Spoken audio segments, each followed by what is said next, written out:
Terima kasih masih menyimak Suluh Indonesia Pagi. Mantan Menteri ESDM Jero Wacik mengajukan permohonan menghadirkan Wakil Presiden Yusuf Kala sebagai saksi meringankan dalam sidangnya terkait kasus korupsi dan operasional menteri di Pengadilan Tipikor Jakarta. Namun Jero Wacik tidak berbicara soal urgensi keterangan JK yang dijadwalkan hadir pada Kamis pekan ini.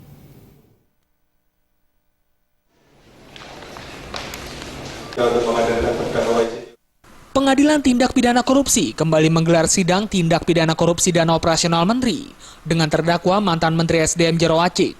Dalam persidangan tersebut, Jero meminta menghadirkan Wakil Presiden Yusuf Kala sebagai saksi meringankan dalam persidangannya. Permohonan menghadirkan JK sebagai saksi meringankan disampaikan Jero melalui penasihat hukumnya. Atas permohonan tersebut, pihak jaksa penuntut umum dari KPK sempat merasa keberatan lantaran akan membuat jadwal persidangan menjadi molor. Padahal persidangan kali ini sudah dijadwalkan dengan agenda pemeriksaan terdakwa. Terkait permohonan ini, majelis hakim mengaku tidak merasa keberatan. Menurut hakim, saksi meringankan masih bisa tetap dihadirkan. Majelis kemudian mengabulkan permohonan Jero untuk menghadirkan JK pada persidangan selanjutnya pada tanggal 14 Januari 2016.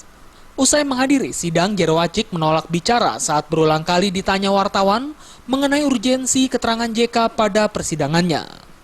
Mendapat informasi bahwa Pak Wapres akan menjadi saksi meringankan untuk saya hari Kamis jam 10 pagi.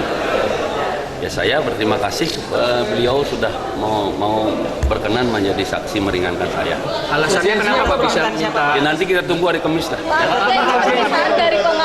Inisiatif atau permintaan dari Bapak? Nanti kita dengarkan dari inisiatif atau permintaan dari Bapak? Permintaan apa Jero gitu? Nanti kita dengar beliau lah nanti ya. Keterangan apa yang dibutuhkan? Jadi cukup. Urgensinya apa Pak? Keterangan dari Pak JK Pak? Cukup ya.